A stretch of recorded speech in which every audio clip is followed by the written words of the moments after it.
There we go. All right. Good morning, everybody, to our weekly Smart Market call. It is August 6th, Friday, August 6th, and we welcome you all here. As a reminder, this is our weekly call. We talk about materials exchange, the system, resources, tips, and tricks. We do an update on the mills and suppliers. We've got great industry guests, but most importantly, it's really dedicated to thought leadership as we talk about digitizing the lumber commerce world. I'm going to lead off this week, and this week in Materials Exchange with one of my favorite quotes. My son was a hockey player, and we talk about, progress and evolution. And Wayne Gretzky was asked about his success one time, and he said, I never really skate to where the puck is. I always keep my eye on the rink at a broader sense, and I skate to where it's going to be. And then I want to put myself in a position to be successful. So when the puck eventually gets there, I will be there ready to make a goal or do whatever the next step is. So I always like that quote. It's about vision. It's about seeing the whole ice. It's about seeing the whole market from a broad perspective.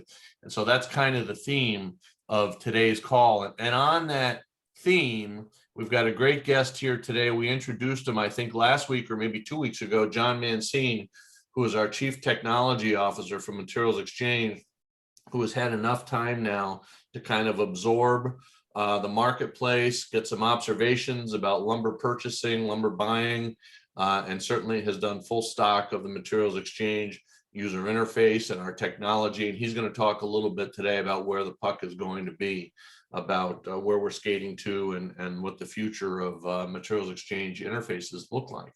So we welcome John, and we look forward to that discussion. Just some housekeeping. Want to once again remind everybody that we've got our Frontiers Conference that'll be in Chicago in late October. And we've got a great lineup of speakers. The entire conference is dedicated to be change agents.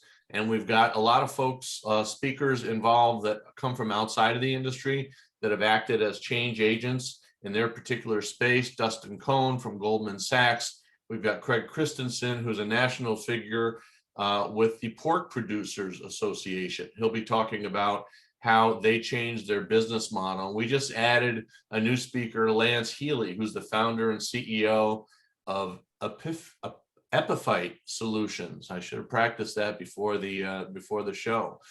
We've just added him to the lineup, and we expect to have many more. So looking forward, we've talked a lot about digital communications, and we've talked a lot about how Materials Exchange is using digital marketing to supplement our digital platform. Everything we do is digitally based, and we use LinkedIn as a way of delivering information. We use YouTube to deliver our SmartMarket recordings and all of our how-to videos. You've seen our Lumber Live, what we call the MX channel, where Ashley does a weekly bunch of sessions every Wednesday with the Lumber Live, where he introduces Greg Riley and Hampton Lumber Sales, and they talk a lot about the lumber marketplaces.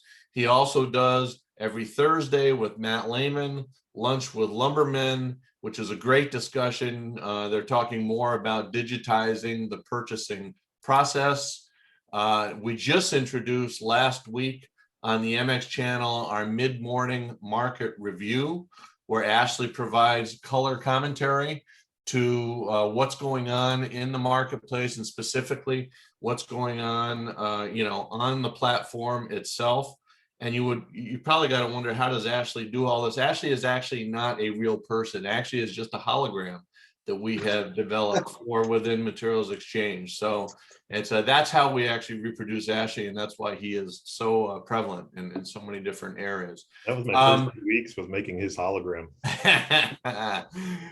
And on that note, we want to introduce a change. Michelle Cassidy, you'll probably be the happiest about this. We're going to move the weekly MX Smart Market call that we've always had at 10 o'clock Eastern Time to 1 o'clock Eastern Time, 12 o'clock Central Time, starting next Friday. And so for all you early uppers and you West Coasters, we heard you. and we're going to move it back just a little bit so that we can also take advantage of reporting what's live on the system and what's live on the platform. So look for that next week, and Jory will put out those notifications to you. So last week we talked about the mid-morning market review, and we talked about Ashley's live commentary about what's going on the platform and what's going on in real time. And we promised you that we would start to send you text links, SMS texting, pushing this information to your mobile phone. And on that note, what we've done is we've developed an SMS messaging platform. And right now we're going to start this next week. We've got a platform where we will be sending out MX Lumber specific text to you. And the keyword on this, if you'd like to opt in, we've already got most of your phone numbers, but in the case where if we don't, or you know somebody that wants to be a part of our text messaging world, just simply opt in and type in keyword MX Lumber to 833-766-5241, and you will automatically subscribe to our text message alerts. So this platform is a great platform in that, you know, we can send you product offers, any kind of price alerts, even special events that might be happening in real time that are urgent and need to be communicated to you right away. Obviously, there's lots of different ways to get information to you when we talk about emailing, when we talk about various different ways to message you. SMS text messaging, of course, is the most instant, and of course, it gets delivered right to your phone. And that's really when we talk about our vision for the future. Mobile, of course, is just such a huge part of everyone's everyday life. This is going to bring us that much closer to mobile communication with you. So on that note, I've also created a keyword OSB, just as an example. If you're interested in OSB alerts, simply type in keyword OSB and to that phone number, 833-765-5241. And again, to further the discussion, I'll be creating other keywords, simple keywords like OSB, SPF, Euro, SYP, as buzz phrases or keywords. If you only are interested in specific kinds of product categories or whatnot, I'll have different keywords available to you to receive text messaging and alerts for. So that's something we promised. This is something that we're building out right now, and it's going to be a great communications vehicle. We're going to try not to abuse it. There's nothing more annoying than getting overwhelmed with this sort of stuff, and we'll try and be selective and provide value in our approach to text messaging. So with that, I'm going to turn it over to our live hologram to Ashley Beckholt. Ash, are you there? Hey, Paul, how are you? Thank you very much. I was going to jump in because I'm kind of excited about hearing John talk too, less about me talking. Hey, that text message, just a quick question for you. Would can non-MX users sign up on that also to look at things? Absolutely, and that's, you know, that really becomes it's kind of an interesting. I'm hitting return on my chat right now. That becomes an interesting thing. I mean, MaterialsXchange is really quite agnostic in terms of we want everybody to see everything, right? Yeah. We're an open marketplace, and so you know, family and friends, anybody that you'd like to be able to see and understand what we're doing, type in those keywords or opt in to our messaging service. And of course, we want them all as logins and users too, but this is an open marketplace. So thanks for the question. Yeah, that's cool. I'll mention that on the update today, and let's make sure we get that out to everybody to look at that number to sign up on our thing. So the market kind of did exactly the opposite of what everybody's been telling everybody. And that's never a surprise to me. Sometimes I always look at, you know, the position everybody has, and right, wrong, or indifferent. There was a lot of people, secondaries, a lot of people buying inventory on the way down. So it was in their best interest to tell everybody it was a good time to buy. But again, markets always do the opposite. OSB is really, in plywood, has really started selling off in the last week and a half, 2 weeks. If you would have been on the MX platform, we saw that over 2 months ago. But that's also interesting. One of the dynamics that we saw over the last 3 or 4 weeks, plywood was a discount to OSB.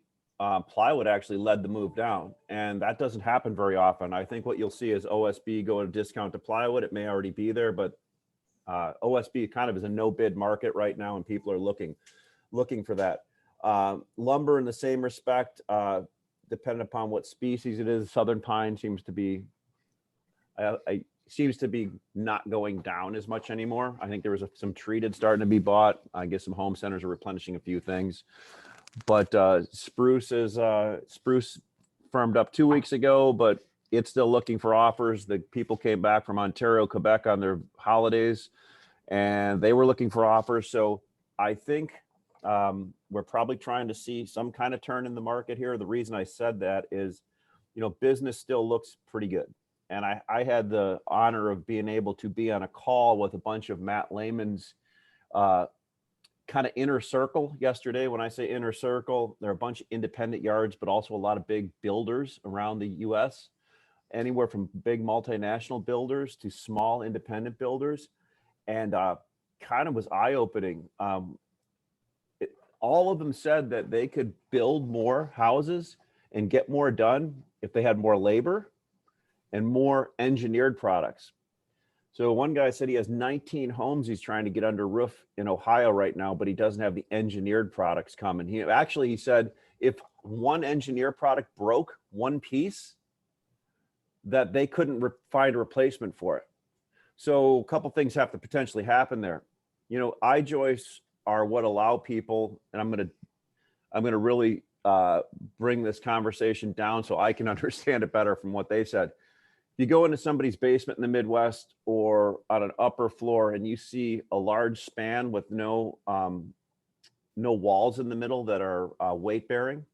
People like these big open expansive homes now, and you want to go down in a basement. They don't want any walls, or they don't want as much of the steel barriers. They have to buy these I-joists to make these spans. And so a couple of these people were saying, hey, we may have to re-engineer it and just use solid lumber and say, hey, sorry, you're going to have to take a wall here, or your basement may have a separation in it. And this is how tough it's become. So tough that if anybody has any extra engineered out there, they asked us if we could put it on our platform, because if there was a piece of engineered wood up in Maine, it could basically go all the way to California right now, if that makes sense. There's no engineered product out. So that was eye-opening.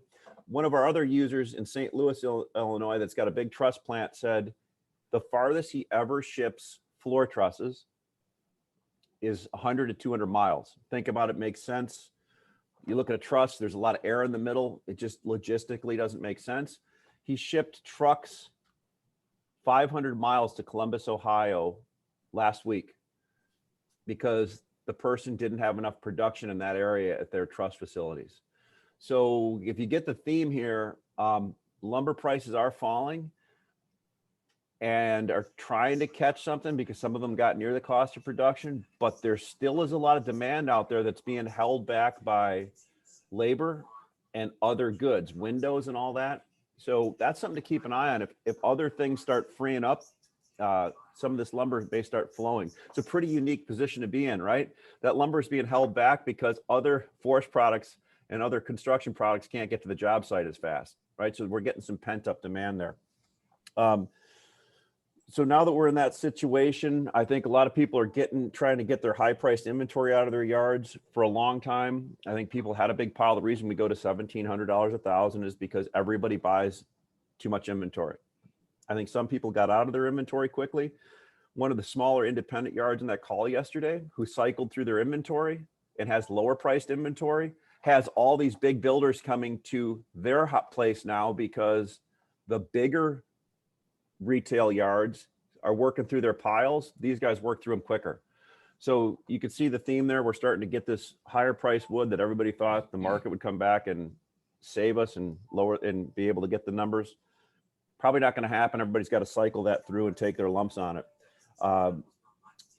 So that's kind of the update. I think we're trying to, I'm not going to say we're going to go a lot higher in here. I just said, I think we're trying to work through a lot of high priced inventory, a lot of situations here. And, I don't see the same volatility in the market. It's everybody's touting right now. The market's pretty efficient in lumber. Supply seems to react to demand on a pretty decent basis. And I would just say this, the thing that really caused the market to move last time is everybody buys into the hype of everybody thinks that there's never going to be another stick of lumber made. I assure you there will be more lumber made every day, and mills will react to it. So one of the great things, like I said at OSB, the platform, people were able to see movement a lot quicker because the really smart people, the retailers that had inventory, were selling it before anybody else could see that the market was moving. So anyway, thanks for listening to my long diatribe here, and back to you, Paul. That's great. And I appreciate the different perspective on that, Ash. I appreciate the conversation about engineering. We haven't really thought about EWP for the exchange, but it's just interesting the way that, once you open up a capability, the market, reacts. And to Ash's point about yesterday, he was on a call with Matt Lehman's group. I love the way business flows. I got a call this morning. Someone from that group, someone from that presentation yesterday, logged onto our website this morning, sent a note to us. I had the note within a minute. I called him back. He's in Texas. We got him on the exchange about 4 minutes later. I mean, that's how fast business can operate if you let it. That's awesome, Paul. The great thing, a lot of those people on the call have never heard of MX before. Yeah, it's fascinating. It just goes to show that you got to think differently about how you communicate and you deliver your value proposition. I think if that's the person I'm thinking of, he looked at it, he's like, there's something out there that I can do this on. Yep, pretty cool. Thanks, Paul. Cool. All right, very good. With that, I'm going to turn it over to Mike Wisniewski to introduce this week's guest, John Mancine, Chief Technology Officer for MaterialsXchange. Mike, you there? I am here. Thank you. All right. And if perfect. Yep. So the reason we're bringing John on is he's taken a look at our industry for about 2.5 weeks now, and he's come up with a technology plan for us. But in that process, what I realized is we end up in our own little ecosystem, and we think that this is the way the world is. And I think it's important to get outside interpretation or advice, or just get what an outside view is. So what John's going to talk about today is what he sees the lumber industry as. Coming from a technologist, coming from a background, a varied background, what he thinks is going on in lumber, in the lumber industry from a technology standpoint, where he sees opportunities for the industry as a whole. And with that, I will turn it over a little bit to John. Good morning, John. Good morning. Yeah, thanks, man. I have to start with the disclaimer of you're absolutely right. I am a technologist. As close as I've come to sort of lumber and the industry around it has been programming my computer while I can hear my dad working in the wood shop when I was, kind of 14 years old. So, but it's actually interesting to me because, my dad was building houses and things like that. And so I had a friend of the family that was a DNR officer too. And so I go around, and part of my job was at the time was make a little money to call out the different trees and how many cord foot something or others and all this stuff. So that's about as close as I came to understanding anything to do with lumber, though. So that's pretty far away from where you guys are at and all the expertise on this call. So first and foremost, I just want to call out that. And I think that to just kind of zoom out on what I've noticed probably right away, and like you said, it's been a couple of weeks, is that, you remember, Mike, when you first showed me MaterialsXchange, I was a little surprised, I think, that the solution was considered revolutionary inside of the industry. I thought sort of everyone was already on the digital platforms, right? That was just sort of an assumption of mine. So I realize now that there's just a tremendous amount of hard work going on for people to do the middle piece of the equation, which, I think you've described it as being like, the trees, sawmill, whole bunch of logistics and sales and everything else in between, and then actual construction on the sides.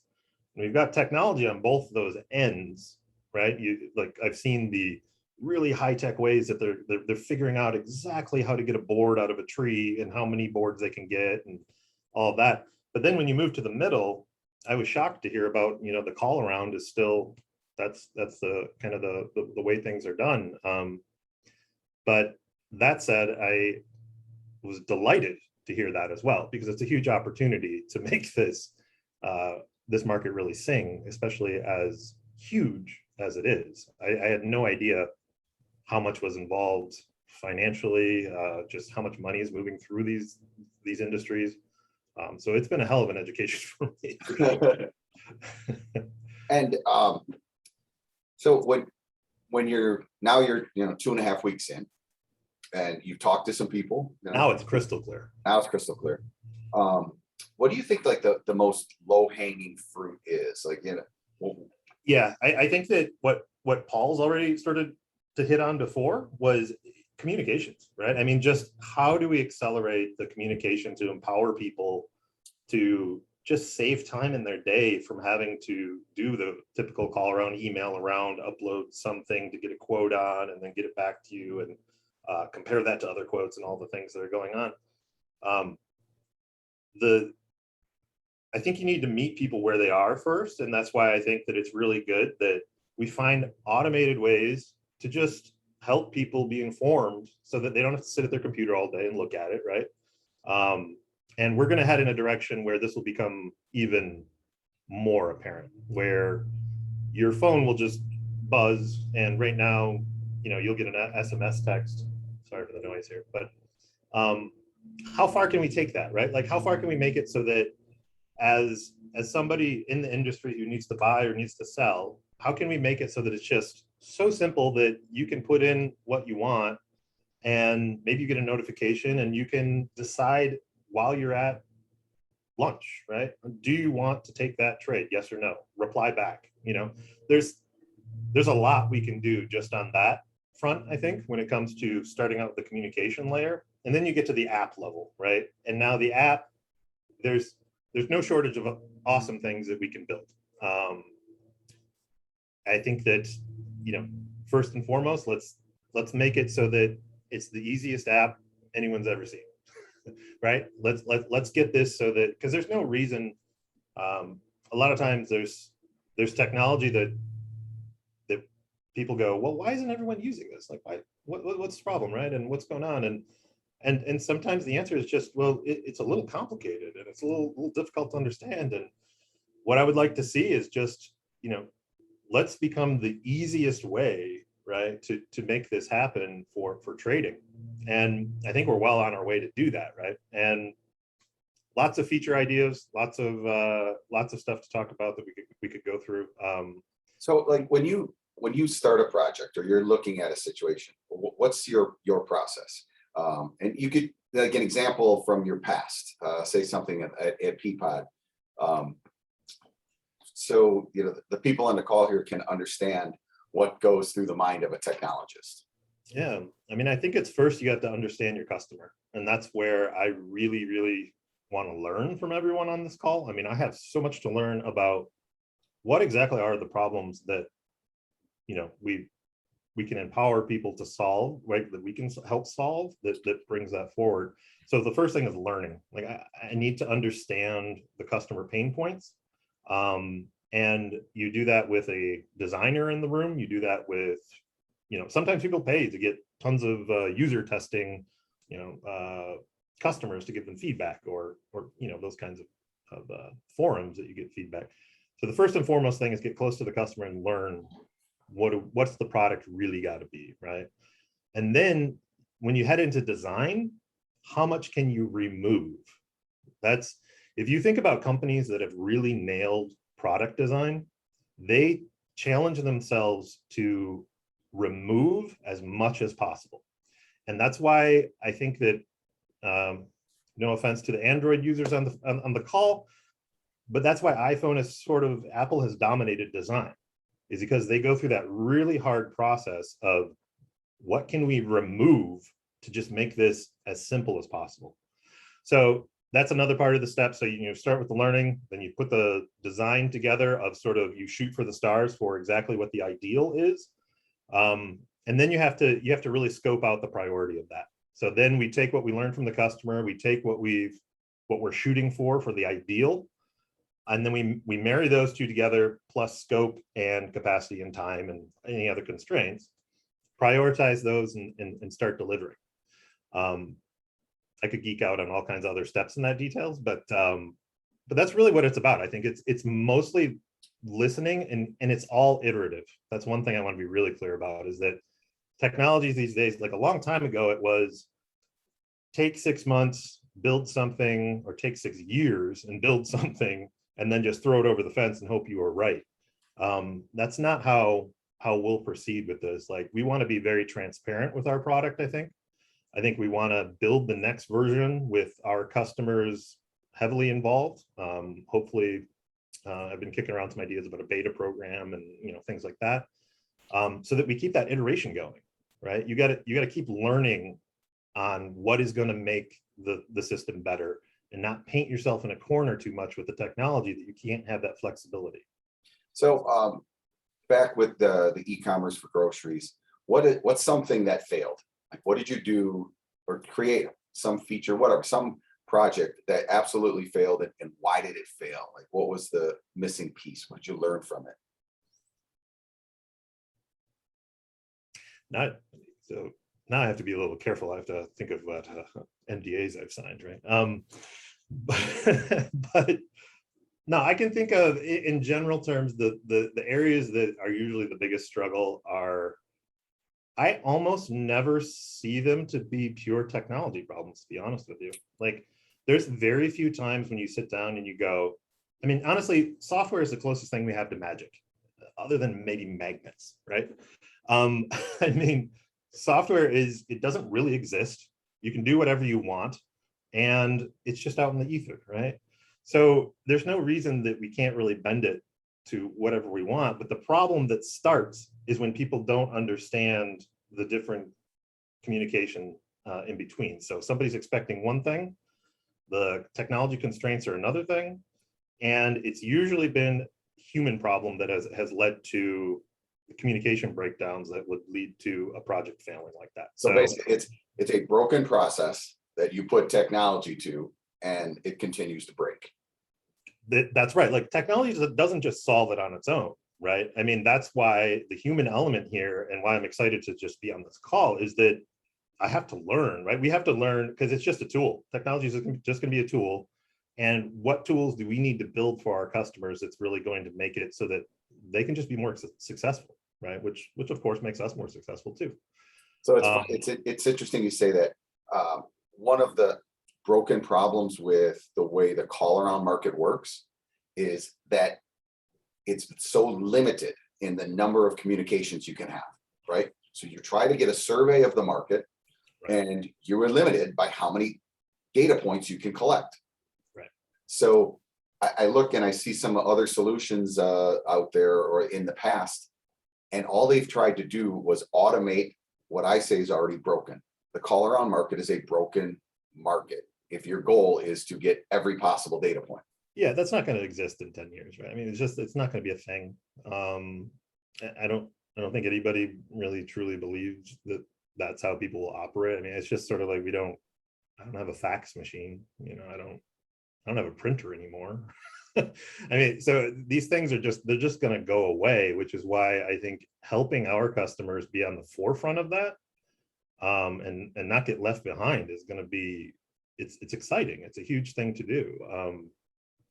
I think that with every industry, you always get that, that crossing the chasm, I think is the famous book on the technology side, where it just takes time. It takes time. You got to ramp up, and then you've got that gap, right, where you haven't quite hit critical mass, where everyone has a fax machine, and therefore, if you don't have one, you're left out. And I think the writing's on the wall. That's where this is headed for sure. I think the question is, how do we do that in incremental steps to make it very approachable, and meet people where they are at with the technology needs that they have? That's perfect segue into a wrap-up question every week. So what does John Mancine see that the rest of the world doesn't? So like in 10 years, If we think 10 years previous, it was just the beginning of the smartphone, right? And now you hold in your hand this amazing device. So in 10 years, what do you think it could be? Where can we go with it? I think we're in for a hell of a ride. So hold on, because we are at the hockey stick growth of technology where, and I'm not going to get these data points right, but for example, we've created more information in the last 10 years than we have in the last 200 years. And in the next 18 months, we'll probably create more information than we have in the last 1,000 years. We are headed up right now to the point that governments can't keep up. Uber didn't ask for permission before they created their app, right? And pretty much annihilated an entire industry. So the idea, I think the onus is going to be on people in these industries to pay close attention to what's going on, because it's going to move so fast. If you take any technology, any hardware, any technology, especially hardware, you're going to take it to infinitely fast and infinitesimally small. That's what's going to happen, right? So you're going to have Google glasses, Google contacts, Google neural dust. That's where we're headed. And how that's going to affect the lumber market, it's going to be affecting it tremendously, because it's going to affect all of us tremendously. Like, where do things go? What happens with construction when 3D printing is the norm? What happens, and that's why we're MaterialsXchange, right? Because maybe we're shipping those long plastic tubes that are used for 3D printing, So that's where my head goes, is that there is so much that is going to happen that you have to give yourself flexibility right now. Because anyone, including Ray Kurzweil and all those guys out there who claim to know when the singularity is coming and all these other technological advances and stuff, if you notice, they make predictions usually right about when they're about to die. They always say, like, we're going to live we're going to live forever right around this year. And it happens to be right about when they're about, kind of 85. So I think the answer is hold on to your seats, pay attention, and don't count on the innovation to be broadcasted. I think it's happening, it's going to happen. And I think that the more we can help people get there smoothly, the better. But I mean, if you want to know what's coming in the future, look at anything around you, make it infinitesimally small and infinitely fast. And that's where we're at. I mean, these computers behind me, right? There's more computing power in one of those devices than we went to the moon with, right? And they're $30 a piece, $50 a piece. And I've got a cluster of them on my wall running, right? I mean, we're living in the future. It's a crazy fun time. In your experience, Ash asked a quick question. The doubters, the pushbackers, let's keep everything the same. Yeah. How I have want you to try to dealt with empathize with that perspective. Let me help you get where you need to go is my answer to that, because there is no other real option that is sustainable over the next several years. I don't know. It almost seems too obvious to me to even explain. I feel a little condescending even saying it, right? Like that we're not going to be calling around. Nobody's going to be doing that. That's not going to be a thing. We're going to kind of think about it as the pits where people were yelling and shouting stuff. And I think, Mike, you were down there doing that, right? Yep. I looked at that when I was in Chicago a while back. I can't remember what year it was, but I remember seeing on TV, seeing that was still happening while I was doing high frequency trading briefly for a brief time in a company. And I remember thinking, why is this still happening? Like I know over in this room here, people are in and out of trades in 1/1,000,000th of a second. And we're yelling across the room still. So that's what it feels like to me, is just get on board, because I'd hate to see people left behind on something that can help them. Right, exactly.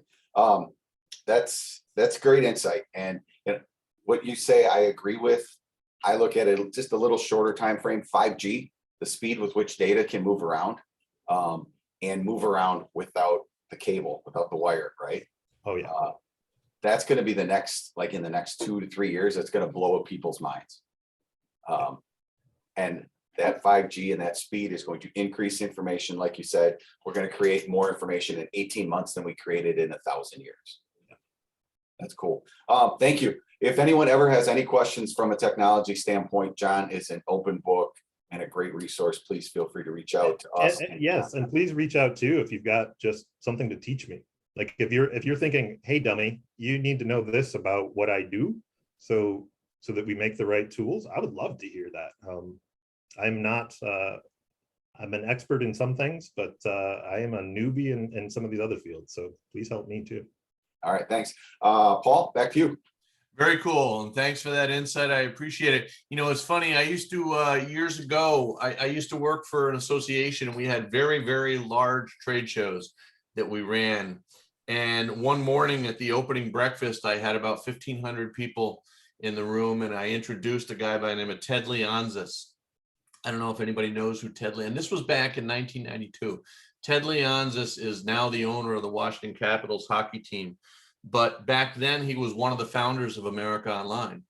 And he raised his hand. He said, all right, so how many people here have email? I had warned him about the technology gap. This was 1992 of the lumber industry. And he said, oh, okay. So he queried the crowd. How many people here have email addresses? 8 hands went up. 1,200 people in a room, 8 hands went up. And he was astounded. And he said, that is completely unacceptable. I mean, this you don't even know what you don't know, where this whole thing is going. And it's just fascinating to see, you know, the light speed that has evolved. I mean, again, that was 20 years ago. You got mail. You've got mail. There you go. And I see the same thing going on in our industry. John nailed it when he said it's you know, I mean, the light speed of which things can happen. But in my presentations to people, when I get them to understand what our digital exchange is, I have to remind them that we are really the next digital evolution of that fax machine. I have to dumb it down a little bit and get them to understand that business changed when fax machines came on board, and you could now fax someone written communications. So the players didn't change. We still had buyers and sellers and communications, but the way we communicated changed. And once they understand that, their guard goes down a little bit and they start to understand the analogy. And so I'll close with that. And one more, just a couple more things to remind you of. Just remember, next week's Smart Market call will be at 1 p.m. Eastern, 12 o'clock Central from that point forward. And then finally, if you're interested in our SMS texting platform, and we hope you are, and we expect you will be part of this, just simply text MX Lumber to that phone number, 833-766-5241. You're going to hear that phone number a lot. I feel like I'm on a telethon. I'm starting a telethon here. 833-766-5241. With that, have a great weekend, everybody, and take care from Materials Exchange.